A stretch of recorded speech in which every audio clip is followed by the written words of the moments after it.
Kepada Pak Dr. Margarito Kamis. Pertanyaan saya sama Pak, nanti saya akan ke ahli hukum pidana. Sekarang saya bicara soal hukum tata negara dulu, adakah kemudian yang bisa disampaikan di sini?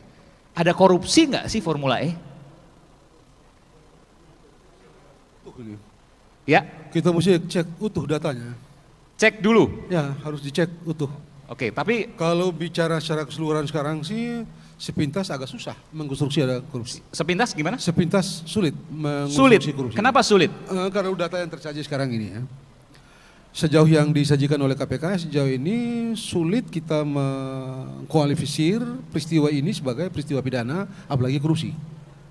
Oke, saya punya data nih. Misalnya ya, tidak dianggarkan di RPJMD, ya. Lalu kemudian ada indikasi katanya. Udah gampang deh. Kalau itu Asian Games itu korupsi semua itu. Gimana? Asian Games itu korupsi semua. Aset? Asian Games. Oh, Asian Games korupsi semua. Apa beda? Memang apa? ada itu, memang ada di RPJM. Asian Games itu ada di RPJM. Ada nggak? RPJMN? Tidak ada. Tidak ada. Nah terus kalau itu dipakai dasar persis yang dikatakan oleh salah satu profesor itu, mati tuh orang-orang itu. Itu tidak indikasi bahwa tidak ada perencanaan, bisa. bukan? Terus begini, kamu mau curi kok tanya ke Menteri Dalam Negeri? Kamu mau curi kok bicara di DPR? Kan ketolol itu orang tuh. Kenapa dokter? Kenapa dokter? Kenapa dokter? Iya kan? Oke. Mau curi nih, Mau curi nih. Masa curi bilang sama DPR, bos, gua mau curi nih. Anda bikin dong, masukin ke dalam APBD perubahan. Bos, aku mau curi nih. Tolong dong kasih rekomendasi, bisa nggak nih? Menteri Dalam Negeri, baru Menteri Dalam Negeri, boleh bos. Masa mau curi begitu? Ya benar aja deh. Jadi enggak deh. Kalau pakai itu sebagai dasar. Tapi nggak berhenti di situ aja, Pak Margarito Kamis. Kalau kualifisir peristiwa ini sebagai peristiwa pidana hanya dengan itu sebagai preferensinya, jujur tidak masuk akal. Siap. Oke. Ini barusan aja kan kita dengar ada beberapa pendapat dari Pak Oce Kaligis ya, yang di penjara. Betul masih penjara betul ya, Pak Oce Kaligis. Hah? Saya mesti cek lagi, tapi udah keluar ya, udah keluar. Baik, udah keluar. Kemudian menuliskan surat beberapa terkait dengan Formula E, ya, yang dikatakan ini ada beberapa hal. Nah, saya mau tanyakan. Satu tadi tidak ada di RPJMD. Nanti kita bicara soal apa yang disampaikan oleh Pak Oce Kaligis. Yang kedua, terjadi praktek ngijon. Sudah diputuskan sebelum DPRD setujui APBD perubahan 2019. Jadi pertama tidak ada RPJMD. Bayar di muka. Dibayar di muka. Jadi sudah ada, sudah diputuskan sebelum DPRD menyetujui APBD P. Kan karena nggak ada RPJMD, jadi tidak dianggarkan dalam APBD. Lalu dianggarkanlah dengan APBD perubahan, kan begitu kurang lebih ya. Nah, itu sudah kemudian diproses sebelum APBD P itu ditetapkan. Janggal nggak? Tidak, karena di dalam sistem dimungkinkan untuk bayar di muka. Satu, yang kedua, di dalam sistem keuangan negara kita, penggunaan keuangan negara itu sah kalau ada nomenklaturnya di APBD atau APBDP. Tidak bisa tidak. Kalau tidak ada di APBD dan atau tidak ada di APBDP, mati. Kalau ada di APBD dan APBDP, ya maka clear. Nah di APBDP sama dengan proses APBD biasa, APBD rutin itu ada KUA PPAS, dibicarakan dulu polisinya gitu, PPAS-nya, perkiraan plafon anggaran sementara juga dibicarakan, disetujui semua dulu, baru bisa dibicarakan seterusnya. Baik. Lalu akhir dari perjalanan itu kan standarnya dalam proses penganggaran APBD ya, selesai di DPRD dan pemerintah daerah, ya itu dibawa ke Menteri Dalam Negeri, dievaluasi di sana apa saja, apakah ini nomenklatur semuanya di dalam itu reasonable dari segi aturan atau tidak. Kalau Menteri Dalam Negeri bilang tidak reasonable, ya ada nomenklatur yang mesti dikeluarkan. Kalau dia reasonable, ya go. Dan saya tidak tahu apakah Menteri Dalam Negeri dalam mengevaluasi APBDP DKI yang di dalamnya ada Formula E ini ada catatan mereka atau tidak, saya tidak tahu. Tapi asumsi saya, hipotesa saya adalah mereka menyetujui apa yang diputuskan oleh DPRD dan DKI di APBDP itu. Baik, terima kasih Pak Dr. Margarito Kamis. Saya ke Prof. Joherman Syahjohan yang sekarang sudah bebas bicara karena bukan terkait institusi lagi, Kemendagri, tapi merupakan pakar otonomi daerah. Yang saya ingin tanyakan adalah apa benar apa yang disampaikan oleh Pak Margarito Kamis tadi, bahwa tidak perlu kok bahwa anggaran itu ditetapkan dulu di RPJMD, sorry. Bisa ujuk-ujuk. Nanti soal anggarannya karena tidak ada di RPJMD maka tidak ada di APBD, maka bisa dimasukkan, disisipkan ke APBD perubahan. Bayangan saya bisa bahaya dong, artinya ketika ada hal-hal yang memang menjadi proyek luar biasa, atau misalnya kita belum bicara soal misalnya niat jahat dan sebagainya, tapi bisa disisipkan, bisa dititipkan dan bisa disisipkan. Bagaimana logikanya? Begini ya, jadi kalau ada pendapat tadi bahwa untuk perencanaan Formula E tidak ada dalam RPJMD, itu keliru itu. Jadi kalau kita baca dokumen DKI ya, itu ada tahap-tahapannya Mas. Itu dimulai dari RPJMD dulu, makro, besar sekali. Jadi memang nggak kelihatan ya, tapi ada kegiatan-kegiatan yang terkait dengan kewenangannya muncul di situ, RPJMD. Lalu ada turunan RPJMD itu yang memunculkan secara teknis nih nanti dalam perencanaan namanya. Ini konsep masih perencanaan ya, belum penganggaran nih. Oke. Nah dalam RPJMD itu kemudian turun ke Renstra. Dalam Renstra turun lagi namanya ke program kegiatan dinas. Iya.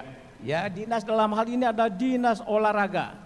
Terus turun lagi ke dalam bentuk kegiatan itu ada namanya biaya dukungan penyelenggaraan Formula E. Itu eksplisit itu. Dan dicantumkan berapa besar anggarannya, kemudian setelah di perencanaan itu dimunculkan kegiatan di dinas olahraga. Nah jadi dalam konteks perencanaan itu sebetulnya pendapat-pendapat yang menyatakan bahwa Formula E itu tidak ada dalam dokumen perencanaan itu salah. Sebenarnya ada? Ada. Dia ada di dalam yang namanya RPJMD, ada di dalam Renstra, ada di dalam program, dan ada yang terakhir namanya kegiatan. Tunggu sebentar, apakah disebut secara eksplisit Formula E? Formula E. Tahun berapa itu? 2019. 2019 kegiatan dinas olahraga tentang biaya dukungan penyelenggaraan Formula E. Nah itu yang kemudian dari perencanaan itu baru bisa diturunkan, ditindaklanjuti dengan penganggaran. Nah penganggaran ini ada nanti namanya administrasi penganggaran sesuai dengan mekanisme. Nah ada namanya waktu itu dimunculkan, ditampung di dalam APBD perubahan. Ya, bukan APBD induk nih. Dia berturut-turut nih untuk kegiatan itu, karena kegiatan itu akan digelar di 2020 rencana ya. Maka ditampung supaya bisa muncul di 2020, dimunculkan, ditaruh di APBD P perubahan tahun 2019. Nah, maka masuklah dalam anggaran APBD P 2019 karena itu unnegotiable. Jadi itu nggak bisa dinegosiasi. Ahmad Sahroni, ya betul. Ya, itu nggak bisa dinegosiasi. Tidak bisa negosiasi. Tidak bisa. Itu dalam kontraknya, perjanjiannya seperti itu. Nanti jadi saya akan tanyakan soal itu, tapi nanti saya akan tanyakan soal itu juga. Jadi yang tadi yang ada ijon nggak Mas bicara soal yang untung ijon, rugi dan lain sebagainya. Nanti saya akan bicara soal itu. Tapi yang soal ijon ini saya clearkan dulu sedikit. Yang soal ijon itu tuduhan-tuduhan yang tidak betul. Karena pemerintah DKI untuk membayar di bulan Agustus supaya bisa ikut dalam balapan Formula E di tahun 2020 melakukan pinjaman ke Bank DKI. Namanya pinjaman jangka pendek. Pinjaman jangka pendek itu menurut perundang-undangan ada PP yang mengatur tentang pinjaman, itu dimungkinkan tanpa persetujuan DPRD. Karena dia jangka pendek. Yang boleh yang minta persetujuan itu adalah yang jangka panjang dan menengah. Jadi itulah yang disebut dengan bahasa-bahasa di luar itu ijon. Padahal itu legal, ada kuasa gubernur kepada kepala dinas olahraga Dispora untuk meminjam ke Bank DKI jangka pendek di bulan Agustus, dan kemudian uang itu langsung ditransfer ke penyelenggara FIO. Lalu kemudian yang terakhir uang itu dibayar. Setelah APBD-nya bulan Desember itu cair, dibayar langsung. Prof, jadi punya itu contoh nggak, Prof? tidak namanya ijon, tidak Oke, namanya ijon. punya contoh nggak praktek yang seperti itu yang dikatakan tadi Ya. ijon itu pernah terjadi juga dan nggak masalah? Banyak. Misalnya. Dalam praktek kepala daerah nih. Iya. Saya pernah ngurusin kepala daerah se-Indonesia. Betul. Itu kepala daerah punya diskresi namanya manajemen kas. Jadi kalau ada arus kas yang kurang, kita dalam misalnya untuk membayar kenaikan gaji pegawai, ya itu boleh kita pinjam dulu. Ya karena arus kas, dana kasnya terbatas, kita pinjam ke bank. Dan pinjamannya jangka pendek supaya gaji pegawai bisa dibayar. Dan itu dijalankan di mana-mana, bukan hanya itu bayar telepon, bayar internet, kadang-kadang nggak cukup uang kas yang tersedia, itu dilakukan Mas Aiman. Jadi itu uang praktek. keluar dulu sebelum diketok palu gitu? Yang mana? Yang tadi misalnya? Itu kan pinjaman. Pinjaman. Dan itu pinjaman, ya. Pinjaman bisa dari mana aja? Mau dari Boleh dari BUMD bank, dan lain sebagainya? ya, dari bank ya, kan ini kan Bank DKI ini dipinjam uangnya. Ya. Kalau ketok palunya sudah sudah terjadi ketok palu dan pada waktu proses Agustus itu sudah sedang evaluasi di DPRD di Kemdagri. Nanti Pak Hamdani bisa jelaskan. Ya. Sudah di Kemdagri itu posisi Kemdagri begitu sepakat APBDP antara gubernur dengan DPRD kirim ke Dagri untuk melakukan evaluasi. Oke, APBDP ya. Nah, evaluasinya itu belum turun. Tapi di APBDP itu sudah ada nih posnya. Evaluasi turun, kemudian penetapan bulan September, uangnya itu tadi sudah ada 360 M itu sudah ada. Dan kemudian kita pinjam dulu di bulan Agustus ya supaya bisa bayar initial fee. Diskresi itu ya? Itu termasuk harus kas karena uangnya harus dibayar duluan, sudah ada plottingnya di dalam APBDP, maka kemudian dipinjam dulu. Kalau enggak kita enggak dapat di bulan di tahun 2020. Itu praktek yang biasa namanya pinjaman jangka pendek. Asal dibayar di tahun itu juga, kan dibayar juga di tahun itu. Dan itu umum dilakukan oleh para kepala daerah? Itu dia, misalnya karena tadi ada daerah mana mungkin bisa disebutkan? Banyak di Indonesia praktek-praktek tambahan misalnya? gaji pegawai itu memakai dana boleh nggak sebut misalnya daerah mana, tahun berapa itu? Ya bisa saja ada beberapa provinsi kabupaten kota ya. Misalnya Jawa Tengah, Jawa Timur, provinsi besar ya. Ada perintah membayarkan kenaikan gaji. Ya. Nah, tambahan kenaikan gaji itu kan nggak punya arus kas kita. Lalu dipinjam uang. Tahun berapa berarti itu? Ya, zaman saya itu ada 2010 sampai 2014 itu berkali-kali saya melihat hal-hal itu. Waktu saya jadi PJ Gubernur Riau pun 2013-2014 saya juga pernah melakukan praktek seperti itu pada akhir tahun. Nah, contohnya ya dalam soal arus kas yang terbatas. Jadi itu bukan hal yang mengada-ada, bukan juga talangan, itu standar normal. Namanya diskresi yang dilakukan oleh kepala daerah. Asal ada posnya di APBD perubahan. Kalau nggak ada itu berbahaya. Asal ada pos ada anggarannya untuk biaya itu, kegiatan itu di APBD perubahan. Oke. Nah, ini kan ada uangnya. Nah, gitu loh Mas. Oke. Saya ke Pak Hamdani.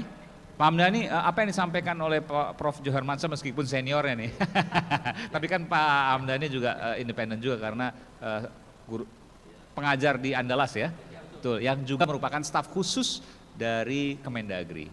Saya tanya. Baik, saya luruskan dulu. Saya itu berakhir sebagai staf ahli Menteri itu berakhir itu adalah akhir Februari 2022. Oke. Jadi sejak 1 Maret saya beralih kepada dosen di keuangan daerah di sana, juga di akuntansi sektor publik di sana. Oke, nggak apa-apa Pak, karena kan penganggaran dari. Jadi saya sampaikan formulanya juga pada tahun saya tersebut pada posisi pernah ada 4 tahun di Direktur Anggaran Daerah. Jadi saya sampaikan tadi agak terganggu dengan kata-kata ijon. Pertama saya jelaskan. Pak, sebelum situ Pak, saya mau tanya dulu. Pada waktu itu pasti kan udah rame-rame tuh Pak di Kemendagri. Saya yakin Bapak juga mendengar soal itu. Bahwa ada Formula E, pro kontra dan sebagainya. Karena itu kan udah lama bertahun-tahun. Awal akan digelar di Monas, akhirnya kemudian Februari diputuskan baru Februari saya ingat betul itu, diputuskan di Ancol, ya soal anggaran dan sebagainya. Waktu itu di internal Kemendagri, karena Bapak tahu di sana masih Februari masih di sana, sempat rame nggak Pak? Sempat Jadi, terjadi begini, perdebatan nggak Pak? Saya tidak mau masuk ke wilayah seperti itu. Jadi itu dulu yang pertama. Karena posisi saya sudah berada di luar ini. Saya di sini. Artinya tidak betul lagi dong Pak ada membawa- perdebatan. Kenapa Pak nggak Saya menyampaikan sekarang tidak secara mau lugas membawa tuh? lagi Kementerian Negeri. Saya Iya. murni akademisi, satu. Jadi yang saya perlu jawab Pak. Pertama kaitan dengan bagaimana ini pembayaran itu dilakukan sebelum anggarannya ada, ketok palu.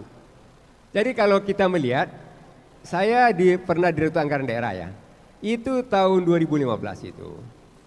APBD DKI pada waktu Bapak Basuki BTP, Pak BTP, itu anggaran 2015 itu nggak kelar-kelar tuh. Dibahas dengan DPRD nggak setuju. Kita fasilitasi, malam Presiden ikut memfasilitasi nggak kelar-kelar. Akhirnya nggak sampai jadi perda dia. Jadi sudah terlambat 4 bulan, ditetapkan dengan peraturan gubernur. Jadi dengan peraturan gubernur jadinya ditetapkan tadi. Itu dalam sejarah DKI itu pertama kali APBD ditetapkan dengan peraturan gubernur. Jadi yang perlu kita tanyakan itu Januari, Februari, Maret, April pengeluaran untuk kartu pintar, kartu sehat, jaminan sosial berkaitan dengan apa itu pakai apa dia? Uang itu belum ada dokumen anggarannya lagi tuh. Saya 4 tahun Direktur Anggaran Daerah, itu ada namanya keperluan-keperluan seperti itu dapat dilakukan manakala dia diletakkan sebagai keperluan mendesak. Apa dimasukkan keperluan mendesak tadi? Ini kalau nggak dilaksanakan ataupun kalau nggak sana itu hilang dia, nggak jadi dilaksanakan. Jadi kerugian bagi pemerintah daerah. Jadi apakah Formula E ini kalau nggak dilaksanakan ada nggak kerugian bagi Pemprov DKI dan masyarakat apa tidak? Itu kata-katanya. Kalau dia ada kerugian, kalau dia jadi batal ataupun gagal nggak dilaksanakan, maka dia masuk kategori keperluan mendesak. Jadi dalam aturan kita membenarkan itu.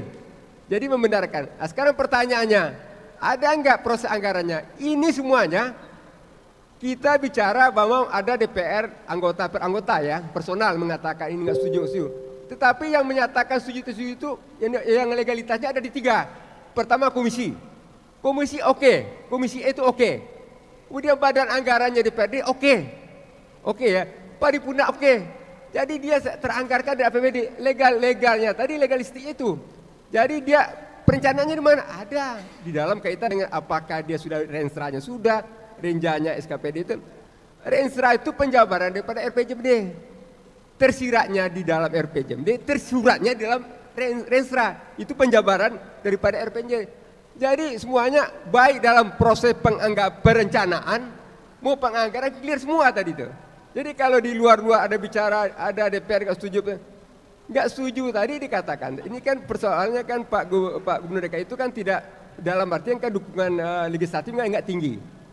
Tapi nggak tinggi, bukti yang terjadi itu adalah itu disetujui oleh komisi, disetujui oleh badan anggaran DPRD, disetujui oleh paripurna itu di mana? Kemana dia? Jadi nggak ada istilah pengijon menurut Bapak? Nggak ada istilah pengijon. Itu pengertian tadi kalau dia dibayar. Sama dengan kayak DKI 2015 itu pada zaman Pak BTP, itu namanya pergub itu baru akhir April baru ditetapkan pergubnya tadi. Ada lagi prosesnya tadi. Jadi efektifnya yang legal itu anggarannya Mei. Tetapi kita membenarkan itu dilakukan pengeluaran-pengeluaran yang sebelum ada perdanya, sebelum ada pergubnya. Karena kita meletakkan tadi bahwa ada keperluan-keperluan mendesak, yang perlu yang menyangkut masalah pelayanan publik, masalah kebutuhan dasar yang perlu dibelanjakan walaupun dokumen anggarannya belum ditetapkan. Baik, ini saya menyampaikan apa yang disampaikan oleh beberapa anggota DPRD ya. Saya sebut misal dari fraksi PD Perjuangan misalnya mengatakan bahwa saya nggak hadir di sini ya. Bahwa dana ditransfer setelah DPRD menyepakati APBNP 2019, betul. Tetapi sebelum APBNP tersebut diperdakan. Apakah ini boleh dilakukan? Boleh. Jadi belum perda, sudah dilakukan. Itu yang disebut orang jangan-jangan ini bagian dari mengijon. Jangan-jangan ini. Saya mengatakan tadi boleh. Kenapa bolehnya tadi? Kan dikatakan tadi ada sesuatu hal yang belum jadi perdanya. Tetapi setelah dipertimbangkan itu adalah keperluan yang mendesak. Kalau itu tidak di uang mukanya, itu nggak dibayar kepada itu, buyar dia nggak jadi dia dilaksanakan. Pertanyaan tadi gini, kalau Prof. Johar Mansajon mengatakan tadi misalnya untuk gaji pegawai dan sebagainya, itu bisa dikatakan keperluan mendesak. Tapi untuk Formula E, apakah bisa dikatakan keperluan mendesak? Itu kan kategorinya tadi ada bahwa ada aktivitas yang berpotensi memajukan perekonomian daerah, yang berpotensi meningkatkan gairah ekonomi daerah. Oke. Itu mendesak dalam kita gitu. Jadi tidak hanya dalam kebutuhan belanja pegawai atau keperluan kesehatan, pendidikan yang berkaitan dengan bahwa itu ada keuntungan bagi geliat ekonomi daerah tadi, itu perlu mendesak yang kita perlu stimulus-stimulus yang perlu dilakukan. Jadi prinsipnya adalah kalau kita katakan tadi, segala sesuatunya tadi yang kalau pengeluaran dapat dilakukan sebelum dokumen anggarannya itu jadi atau ditetapkan, disetujui tadi, itu dapat dilakukan di dalam, kalau ada peraturan pemerintah nomor 12 tahun 2019 itu clear semua tadi itu di legal. Ya kemudian satu lagi yang kita katakan, dokumen itu bermasuk tadi. Jadi dalam artiannya enaknya tadi kalau apa tadi, DPRD ini berada di hulu dan hilir. Disetujui di hulu, ini kan disetujui di hulu tuh. Formula E itu disetujui DPRD DKI itu di hulu. Di hilirnya disetujui lagi tuh, di pertanggungjawabannya. Diterima juga pertanggungjawabannya. Dua perda yang mendengar DPRD. Pertama perda APBD-nya sendiri, kemudian perda pertanggungjawaban itu. Jadi kita bicara di PR itu di panggungnya atau di belakang panggung. Kalau bicara di panggungnya, kita bicara komisi, badan anggaran DPRD, sama paripurna, itu yang panggung. Kalau di belakang panggung itu beda lagi, ada, itu udah lain tuh, itu udah aspek politiknya lagi tuh. Kita melihat begitu Pak Mas Iman. Jadi kita masih bisa berdebat di sini soal kebutuhan mendesak atau tidak, begitu ya? Kalau Bapak katakan ini sebagai kebutuhan mendesak atau tidak, nanti kita akan bahas soal itu Pak. Tapi saya ingin ke Pak Sumardio dulu. Pak Sumardio, saya melihat Anda tadi mengangguk-angguk terus. Apa yang kemudian Anda ingin sampaikan dari kesetujuan Anda atau mungkin ketidaksetujuan Anda? Saya nggak tahu nih, makanya saya berikan kesempatan.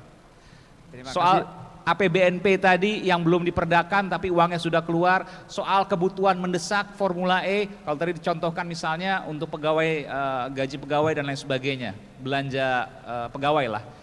Apakah kemudian ini bisa dianalogikan Formula E juga sepenting itu dan lain sebagainya? Silakan. Terima kasih Pak Iman. Terima kasih hadirin. Jadi begini Pak Mas Iman, apa yang disampaikan kedua birokrat tadi berdasarkan dokumen yang sudah saya baca 6 bulan. Siang malam saya baca. Di sini saya sebagai ahli keuangan negara berpendapat bahwa proses penyusunan, pengelolaan, dan pertanggungjawaban APBD DKI Jakarta 2019 P itu sudah sempurna, tidak ada yang melanggar aturan regulasi tentang keuangan negara. Karena apa? Di situ BPK RI sebagai state auditor itu telah memberikan 2 LHP. Yang satu LHP tentang pemeriksaan pengendalian intern. Kedua tentang LHP tentang laporan keuangan pemerintah daerah. Di situ BPK tidak mendisclose, tidak mengungkapkan ya. BPK DKI ini Pak ya? BPK itu satu. Oh ini BPK pusat? BPK itu satu, iya. Yang lainnya itu adalah kepanjangan. Tapi kan ini laporan dari BPK DKI. Bapak BPK mengatakan, itu hanya satu konstitusi. Iya betul, Ya. tapi kan begini saya mau tanya Pak, itu kan yang disampaikan oleh BPK DKI. Tapi sekarang faktanya adalah BPK pusat, saya belum pusat ya, itu kemudian hendak mengaudit lagi Formula E. Apa yang Bapak bisa sampaikan dulu, situ? saya terangkan. Dari hasil pemeriksaan BPK, itu sudah menyatakan bahwa di situ menurut Undang-Undang Nomor 15 2004 Pasal 4 Angka 4 itu di situ BPK tidak menyatakan perlu dilakukan pemeriksaan dengan tujuan tertentu. Ya, berarti tidak ada kerugian warga negara. Karena apa? BPK sudah mendisclose di situ tidak perlu PDTT. Artinya apa? Laporan ini sudah sesuai dengan Undang-Undang Keuangan Negara, di mana BPK sebagai state auditor, siapapun tidak boleh intervensi. Dan apabila BPK ingin melakukan audit kembali, tidak mungkin BPK melakukan audit dengan objek yang sama. Itu keliru, fatal. Itu melanggar konstitusi itu. Berarti kalau BPK pusat Tidak bisa. BPK pusat mau mengaudit lagi Nggak bisa, konstitusi. karena BPK ya hanya BPK. Itu hanya perwakilan tadinya karena kepanjangan tangan saja. Walaupun yang pertama kali yang menyampaikan itulah BPK DKI, tidak bisa pasti itu kemudian satu lembaga, Bapak mengatakan satu lembaga dengan BPK. Artinya kalau subjeknya sama, objek pemeriksaannya, objek pemeriksaannya sama, soal Formula E dan Ya. sebagainya, pasti hasilnya juga akan sama. sama. Dan tidak boleh yang sudah lakukan audit kembali. Itu konstitusi itu. Kalau mau mengaudit itu berarti Undang-Undang BPK nomor 15 2005 harus diamandemen. Baru boleh audit. Ada Ya. klausul yang menyatakan bahwa untuk objek yang sama tidak boleh diaudit dua kali. Di dalam ilmu tentang auditor yang di situ dalam konstitusi kita itu bahwa tidak boleh seorang auditor mengaudit 2 kali dengan objek yang sama. Walaupun di situ ada permintaan. Iya, iya, iya. Kalau BPK akan audit berarti harus ada diamandemen dalam Undang-Undang BPK itu. Baru bisa. Artinya saya mau mengatakan sini Pak, kalau seandainya memang ada pemeriksaan lagi, ada udang di balik Pak Wan dong. Udang Saya balik. sebagai ahli keuangan negara tidak akan bicara ke sana, tapi dengan konstitusi yang saya ikutin ini, bahwa BPK itu ada 2 undang-undang Mas. Satu Undang-Undang nomor 15 2004 tentang pemeriksaan pengelolaan dan tata keuangan negara. Satu lagi Undang-Undang 15 2006 tentang BPK. Pasal 10 itu BPK akan tentang kerugian negara. Kalau ada, ini tidak ada. Karena apa? Di dalam audit kinerja sudah menyatakan formula itu berjalan lancar. Oke, baik. Saya mengutip dari apa yang kemudian disampaikan oleh Komisi Pemberantasan Korupsi atas pemeriksaan pada ahli yang mengatakan bahwa, saya harus baca dulu sebentar. Ini kan atas laporan dari studi demokrasi rakyat, lalu KPK menindaklanjuti. Dikatakan bahwa ahli yang dipanggil KPK ada mens rea atau niat jahat atau criminal intention dalam kasus Formula E. Apa yang bisa disampaikan dari situ? Di mana niat jahatnya kalau seandainya sang ahli dari yang diperiksa oleh KPK atau dimintai keterangan oleh KPK menyatakan bahwa ada niat jahat, mens rea dari situ. Bapak melihat di mana? Saya ini bukan ahli hukum. Bukan ahli hukum. Jadi bukan tetapi begini Mas Saiman. Dari sisi keuangannya aja Pak. Jadi Bapak kan menurut paham ilmu keuangan negara, penyusunan, pengelolaan dan tanggung jawab keuangan negara itu wewenang BPK. Aparat penegak hukum tidak boleh melampaui kewenangannya masuk ke sana. Artinya penyidik tidak boleh menentukan sebelum ada statement dari BPK. Apalagi minta diaudit, tidak bisa itu. Karena undang-undang mengatakan begitu Mas Saiman. penyidik tidak boleh masuk sebelum ada keterangan kerugian negara begitu dari Itu BPK. adalah setelah hasil LHP mengatakan perlu pemeriksaan dengan tujuan tertentu, baru BPK mengeluarkan SK, bentuk tim. Begitu ada PKN, pasal 10 Mas, itu baru serahkan sama penyidik. Ini sampan periksa Mas. Dasarnya Bukan harus penyidik LHP. datang membawa angka, ya nggak bisa Mas. Dasarnya LHP dulu. Iya, dari BPK. LHP dulu. Tanpa LHP, nggak bisa, nggak polisi, bisa. Nggak bisa, itu penanya BPK Mas. KPK, Nggak bisa, kejaksaan nggak bisa. Jadi kita mesti taat kepada regulasi kita, aturan kita, undang-undang kita. Bahwa tentang pengelolaan keuangan negara itu wewenang BPK Mas. Ya, setuju? Harus setuju itu, karena undang-undang ini. Jadi sampean tidak boleh melebihi kewenangan BPK. Seandainya sebagai penyidik tidak bisa bawa angka, ya sama diketahui sama BPK, karena aturannya jelas. Kalau Gitu, ada Mas. indikasi kickback dan lain sebagainya bisa dong Pak? Kalau saya Gratifikasi. punya pengalaman sebagai ahli keuangan negara itu di negara sana, sebelah sana beruang Misalnya Amerika begini, ya. saya mau tanya gini Pak, belum ada laporan BPK, tapi ada indikasi misalnya aliran dana yang janggal yang mengalir, misalnya seperti itu. Ini kita tidak bicara Formula E ya, bicara kasus-kasus yang lain. Masa harus menunggu laporan BPK? Karena kita ini kan bicaranya tentang Formula E ya. Ya. Formula E ya. Formula E itu yang menangani adalah FAO, itu dari Amerika. Pengalaman saya di Amerika, di sana itu tidak bisa yang namanya kickback, itu pasti ketahuan sama Federal Tax itu. Karena fee ini nanti akan dianggap income oleh mereka, akan dipecah menjadi expense, cost, tax, dan profit. Pasar akan melihat aliran uang ini. Jadi nggak bisa kita punya asumsi negara sana di Amerika, nggak bisa gitu Mas. Itu sangat ketat itu. Kecuali Pengawasan dari dia. tertangkap tangan, beda Ya, nggak bisa. Sangat sulit di Amerika kita akan nyuap, kita akan disu itu. Oke, baik, terima kasih. Saya ke Prof. Hamdan Zulfa, Pak Hamdan Zulfa. Pak Hamdan tadi sampaikan bahwa selama KPK ada 2 hal yang saya tertarik di sini. Yang pertama objek KPK, saya nggak tahu ya ini masuk dalam konteks tata negara atau tidak, tapi mungkin sebagai ahli hukum yang juga lama menjadi hakim konstitusi, Pak Hamdan bisa menyampaikan pandangannya soal ini. Yang pertama soal kerugian negara dari hasil laporan BPK yang kemudian dikatakan tidak ada oleh BPK DKI, lalu sekarang misalnya mau diaudit lagi oleh BPK. Tadi disampaikan oleh Pak Bardio, nggak boleh karena sudah ada untuk objek yang sama. Benarkah itu? Yang pertama. Yang kedua adalah, apakah benar bahwa ketika tidak ada laporan BPK dari LHP tadi, maka kecuali tertangkap tangan ya, maka tidak boleh ada penyidik yang langsung karena bisa abuse of power? Silakan Pak. Iya, jadi gini, saya secara detail berusaha memahami kasus ini dengan membaca sedetail mungkin dokumen. Saya tadinya nggak berani memberikan pandangan atau pendapat, tapi setelah saya baca sebenarnya ini sangat clear dan sangat sederhana sebenarnya. Karena Sangat sederhana? Sangat sederhana sekali.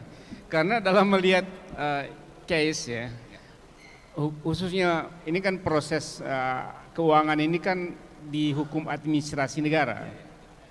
Di hukum administrasi negara itu hanya melihat dari 3 aspek saja. Pertama adalah kewenangan, ya. Kemudian yang kedua adalah prosedur. Kemudian yang ketiga adalah dasar hukum perundang-undangan yang terkait dengan objek yang diatur.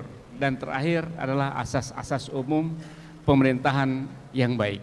Nah, kalau saya lihat Formula E ini adalah keputusan politik, keputusan rakyat. Ya. Tentu keputusan rakyat ini tidak serta-merta oleh DPR. Selalu keputusan itu datang inisiatifnya dari gubernur atau dari pemerintah daerah atau dari SKPD.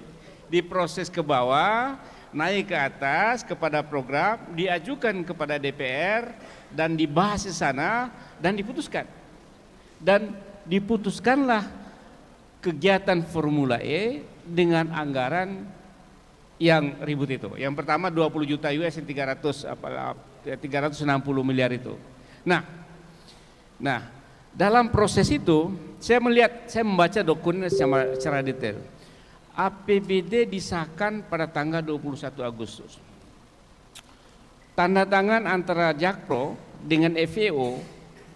Jakpro ini BUMD yang ditugaskan oleh gubernur, itu boleh penugasan untuk tanda tangan juga tanggal 21.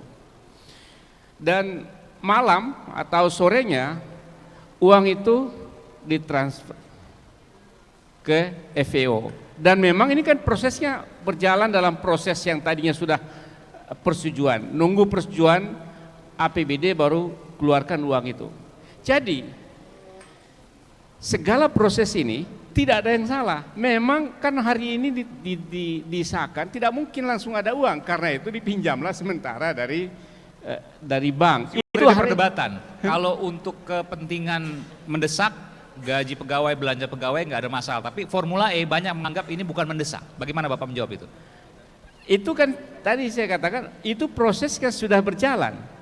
Bahwa ada proses sudah berjalan, nanti akan dibayar setelah keluar APBD. Amanat kesepakatan ya, walaupun belum perda. Itu kan proses jalan sudah lama. Ya. Jadi dari Juli Agustus prosesnya akan dibayar setelah APBD. APBD keluar, ya itulah komitmen.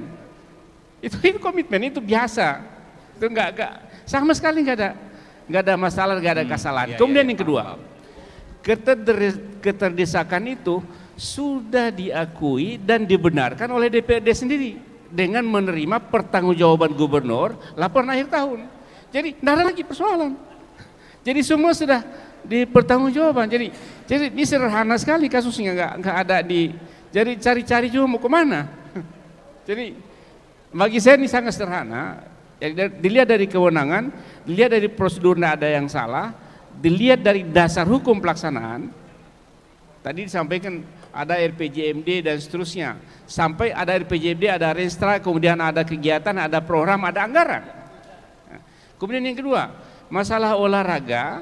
Olahraga ini kan dalam undang-undangnya dibiayai oleh negara atau pemerintah daerah, dibiayai oleh masyarakat dan pendapatan industri olahraga, Karcis.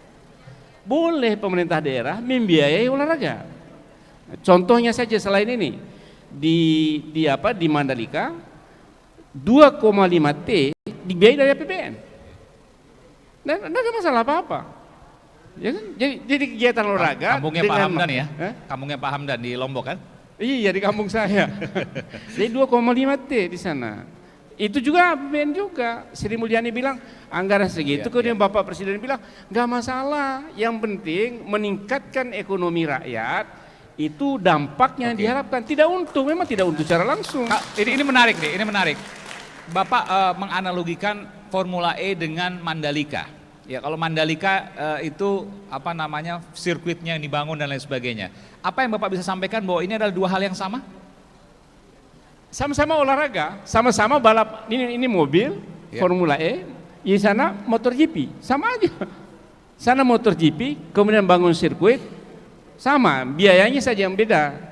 Ya. Ini biayanya hanya sekitar 600 sekian, tidak sampai 700, ya, tidak sampai 700, sama-sama membangun Ya. itunya. Kemudian di Mandalika sekitar 2,5 T kalau saya baca rilis resmi dari 2,5 T dari Menteri Ya. Keuangan. Meskipun saya harus juga mewakili yang kontra karena kan supaya imbang, Pak. Ya. Bahwa yang kontra mengatakan bahwa ya beda dong, di Mandalika dibangun infrastrukturnya itu bisa buat bertahun-tahun, sementara di Formula E knockdown, dicabut Oh setelah enggak, lepas. ini infrastruktur dibangun di sini, itu apa? Sirkuitnya itu sampai kapan pun bisa dipakai. Betul, sirkuitnya. Satu. Kemudian yang knockdown, grandstand apa segala dan biaya-biaya mendatangkan dari luar negeri, itulah yang dimaksud bagian dari komitmen fee. Jadi komitmen fee itu adalah biaya bagi FAO untuk mendatangkan mobil, mendatangkan peralatan, mendirikan grandstand dan lain-lain sebagainya, dan membawa media dan mencarter pesawat dari luar. Itulah komitmen fee yang 360 miliar itu. Yang totalnya kemudian tahun 2000 ya 360 miliar. 500 miliar untuk Iya. 4 tahun ya. Iya betul, 500 sekian. Dan itu biaya bukan bayar untuk fee gitu, tapi untuk biaya FAO. Ya. Kemudian kewajiban dari Jakpro, Pemda DKI hanya membangun sirkuit dan ada beberapa bagian-bagian lain Ya. yang secara detail ditulis dalam agreement antara dua itu. Baik.